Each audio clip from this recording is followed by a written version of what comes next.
Greetings. This is Paul the Poke from PaulthePoke.com. Welcome to This Week in Prophecy. Up this week, we got Israel and Egypt, a little border skirmish. Mediterranean gas is back in the news.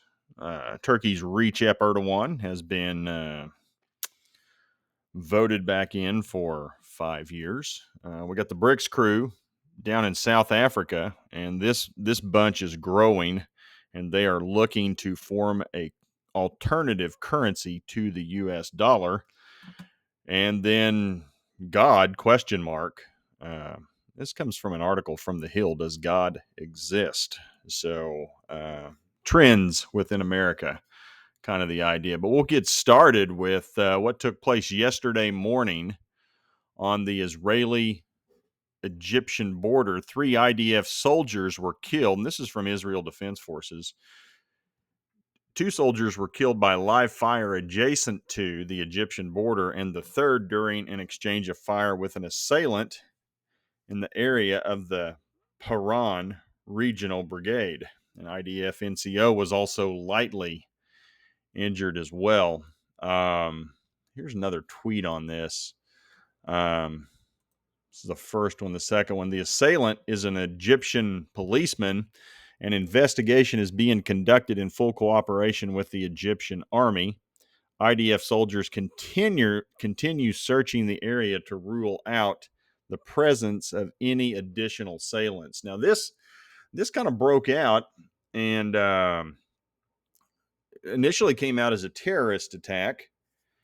Some early reports indicated that Israeli fighter jets were scrambled to the area. I may have done some things. I've not seen anything of that since this all kind of happened. Things got really quiet, and then it ended up being couched this way by the IDF, and then they started putting stuff in Israeli newspapers later in the day. This Egyptian was going after some drug dealers, bad drug dealer, wandered into Israel. This happened. Egypt was very quick to try to make this say, hey, this was an accident. A lot going on there. Really kind of went quiet for about 12 hours before we started getting a quote official statements and releases to the press. So not sure what's going on there. Interesting, because Egypt and Israel do have a peace agreement. As well as some of the folks in the Abraham Accords, Jordan. Also, Israel is shipping natural gas via ship to Egypt. Egypt converts it to liquid natural gas and is transported for sale to Western Europe. So we don't want to upset that apple cart, because we got a good thing going here economically. And we're going to talk about that, which dovetails into our next topic. Ezekiel 38 verses 3 and 4, and say, thus says the Lord God, behold, I am against you, O Gog, chief prince of Meshech and Tubal, and I will turn you about and put hooks, plural, hooks, into your jaws, Gog, and I will bring you out and all your army, horses and horsemen, all of them clothed in full armor, a great host, all of them with buckler and shield, wielding swords. Which leads us to what happened. Israel discovers more natural gas in the Mediterranean Sea. This time, the Katlan gas field has an estimated 68 billion cubic meters of natural gas.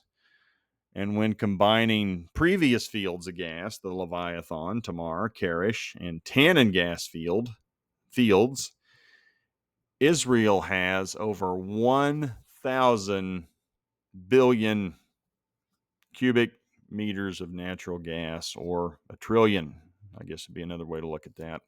Well, it's cubed. It's probably more than that. That's where I was bad in math on these little conversion things. I'm sure some of you folks out there. Bottom line, it's lots of natural gas. Israel is becoming a player as far as the sale of natural gas to Western Europe. And again, right now that is being done through Egypt. They ship natural gas, convert it to liquid natural gas, and ship it from Egypt to Western Europe. Now, Israel consumes approximately 13 billion cubic meters per year. And when you look at all this, just more bait in the Mediterranean to set the hooks, plural, lots of hooks, lots of bait in Gog's jaw. Because at some point, Gog of Magog, that'd be Russia, modern day Russia and friends, Turkey, Iran, uh, Libya's over there close by, arguably the Sudan, Ethiopia, uh, Persia, Iran, will come and invade Israel at some point in the future. Ezekiel 38 and 39 says so. And here's the article for those of you who want to take a deeper look at it. Kind of covers, I just hit the highlights from the article. Just to give you an overview of what's going on. Then they talk a little bit about I forget which gas field it is. Maybe it's the Karish. They kind of share with Lebanon, and Hezbollah's making a few bucks off the deal now. Use this money for peaceful purposes, of course. But just gives you a little bit of history of the gas that's in the offshore of out there in the Mediterranean. Read that if you care to. Got a link provided to it right there. Click on that, take you to the article I just showed you. Going to change. We're going to stay with Ezekiel 38 and Turkey's Recep Erdogan has been reelected for 5 more years. And let's hear it for transparency. Let's watch it. This is how we campaign.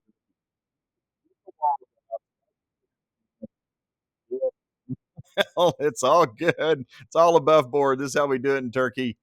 Handed out money to supporters outside the polling station where he cast his ballot in the runoff election. Here, have some money. Yes, sure. No, don't want your hand. I want some bucks, dude. Yes, hand it out. Make it rain, reach up. There's a 200. Give that to this person. They don't. Everybody's reaching for the money. They don't want to shake his hand. Oh, nothing like transparency. Campaigning, Turkish style. All right, heart love, my love to you. I'm out of money. See you later. Nothing like buying votes. Now, this is not going well. I mean, he did get reelected. Yes, that's true. The Turkish lira continues to crash against the US dollar. $1 equal 22 lira. Inflation. I mean, look at this. Dude gets elected and it just spikes. It just become worth less. Went from, gosh, what is that? 21.50. But you can see that leading into the elections, it was worth about 21 lira equal $1. He gets elected. Yeah, 22.25, which is only going to make things worse. And I think he hired somebody as part of his new administration. He put a new finance person in place, like he's going to do anything. It's just window dressing. But these people continue to pay exorbitant prices due to inflation. I mean, let's just back this up and look at this. This is like just since this is the beginning of 2018. $1 was equal to 4.5 lira. And you think we got inflation over here 5 years later? I mean, it's worth 5 times less. It's crazy. I mean, just on a straight play of currency, imagine, a loaf of bread was $1. Now it's worth 5, and it's worse than that because everything else has gone up. So not good what's going on over there in Turkey. And they just voted this guy for 5 more years. So they're kind of stuck with it. And here's why. Here's another reason this has taken place. The BRICS. So the B, for those of you not familiar with the BRICS, B, Brazil, R, Russia, I, India, C, China, S, South America. This group's gotten together and they want to form their own currency. They want it backed in a commodity, mostly gold, talking about also some oil. And they had a meeting this weekend in South Africa regarding the formation of their own currency. They want to bypass the dollar. And this would also, get some of these folks away. They don't have to worry about American sanctions anymore and having their dollars frozen. Well, we'll just trade in whatever this currency is. And this thing's gaining serious steam and strength. And again, this is from Watcher.guru. BRICS is moving at a rapid pace to sideline the US dollar and promote their native currencies for global trade. And currently, around 41 countries have expressed their interest to join the BRICS alliance, accept the new currency for cross-border transactions. So, real simple. Russia, China are looking to dethrone the dollar. United States has used the dollar as a weapon. The rest of the world's tired of it, so they're trying to form their own. And this number, 16 Asian countries ready to accept the BRICS, ditch the dollar, that's up from 10 just a couple of weeks ago. So, again, more people in Southeast Asia are looking to get out of dollar trades. There's the 10 ASEAN countries. It's more than that now. And every day the list is growing. Every day is the list. It just continues to grow. This is a great, those of you who are interested in this story, it's going to continue to grow. This is not going away. Now, we got some folks here in America who don't think it's likely that the dollar will be dethroned as the kind of the default currency for the rest of the world that is the primary currency for trading. But genie's out of the bottle. Gold Telegraph on Twitter, follow Gold Telegraph, has been all over this. And this was released on, let's just show you how quickly this is May 24th. So this is a little over a week ago. And here's a list of countries at the time. And the list has grown since then. You got Afghanistan, Algeria, Argentina, Bahrain, Bangladesh, Belarus, Egypt, Indonesia, Iran, Kazakhstan, Mexico is looking to join the BRICS. Nicaragua, again in Central America, Nigeria, Pakistan, Saudi Arabia would be a significant addition to this, because then they could add it could be backed in oil. The currency could be backed in oil as a commodity. Senegal, Sudan, again, another country arguably related to Ezekiel 38:39. Syria on Israel's doorstep, the UAE, Thailand, Tunisia, Turkey. Tell me that wouldn't give Erdogan a break. Join the BRICS. Don't have to worry about dollar-denominated trade. Go to that currency. And then, you get a little bit of a break on the inflation. That other currency may be worth a little more.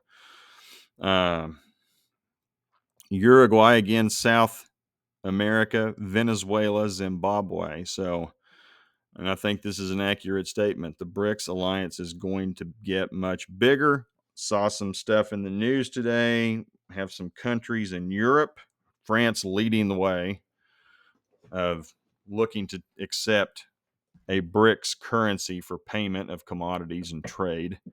So leave it to the French to lead the charge for Europe to ditch the dollar. There you go. Thanks, Macron. Appreciate it.